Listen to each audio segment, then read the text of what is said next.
እግዚኦ ማርነ ክርስቶስ በእንተ እግዝእትነ ማርያም ማርነ ክርስቶስ። ብዙዎቻችሁ ላልገባችሁ ትርጉሙን ለማታውቁት ለምታዛቡ ሰዎች ይሄን ቪዲዮ በጥንቃቄ አዳምጡኝ፣ እስከ መጨረሻው ተመልከቱ። መንፈሳዊ ነገር አዳምጡ፣ በደንብ አዳምጡኝ። እግዚኦ ማርነ ክርስቶስ በእንተ እግዝእትነ ማርያም ማርነ ክርስቶስ ትርጉሙ ምንድነው? እግዚኦ ማርነ ክርስቶስ ማለት ዓለምን የፈጠር ካለመኖር ወደ መኖር ያመጣ አልፋና ኦሜጋ ጌታችን መድኃኒታችን ኢየሱስ ክርስቶስ ማረን ማለት ነው። በእንተ እግዝእትነ ማርያም ማርነ ክርስቶስ ማለት ስለናተ ስለ ቅድስት ድንግል ማርያም ብለ ማረን ማለት ነው። ትርጉሙ ባጭሩ ሲፈታ ማለት ነው። ሌላው ደግሞ 12 ለምን ሆነ ካላችሁኝ በእንተ እግዝእትነ ማርያም ማርነ ክርስቶስ 12 እግዚኦ ማርነ ክርስቶስ 12 በቀኑ ስንት ጊዜ አለ? ስንት ሰዓት አለ? 24 ሰዓት አለ። በ24 ሰዓት ውስጥ የምንሰራውን ኃጢአትና በደል እንደ በደላችን እንደ ኃጢአታችን ሳይሆን እንደ ቸርነትና እንደ ይቅርባነት ማረን ስለናተ ስለ ቅድስት ድንግል ማርያም ማረን ማለት ነው። ሌላው ደግሞ 12 የተባለበት ምክንያት አብ ወልድ መንፈስ ቅዱስ ስንት ነው? ቁጥሩ ፊደላቸው አብ ወልድ መንፈስ ቅዱስ ቁጥሩ ፊደላቸው ስንት ነው? 12 ቅድስት ድንግል ማርያም ፊደሉ ስንት ነው? 12 አያችኋል። ትርጉም አለ፣ ምሳሌ አለ።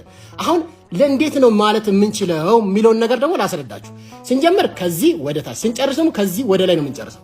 ስለዚህ ከዚህ ስንጀምር ጌታችን መድኃኒታችን ኢየሱስ ክርስቶስ ዓለም ሳይፈጠር ከብርሃን የተወለደ እውነተኛ ብርሃን ከእውነተኛ አምላክ የተወለደ እውነተኛ አምላክ የአብ ልጅ ከእናታችን ከቅድስት ድንግል ማርያም ተወልዶ ለዓለም ሁሉ ኃጢአት ቤዛ መሆኑን በስጋ መውረዱን ታሳቢ አድርገን ሕማሙን ታሳቢ አድርገን ከላይ ወደ ታች እንቆጥራለን ማለት ነው።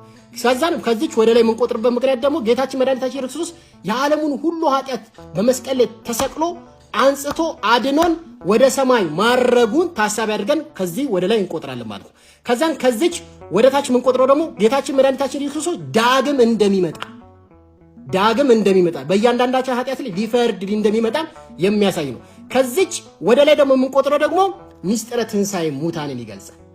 እኛ ላሴ አመንን በስጋው ያመንን የተጠመቅን የቆረብን ሰዎች ዳግም ተነስተን ለዘላለም የክርስቶስ አካል እንደምንሆን ዳግም ተነስተን ለዘላለም ከክርስቶስ ጋር እንደምናርግ የሚያሳይ ነው። ስለዚህ በእንተ እግዝእትነ ማርያም ማርነ ክርስቶስ ደግሞ ቀጣይ ያሳያቸዋል።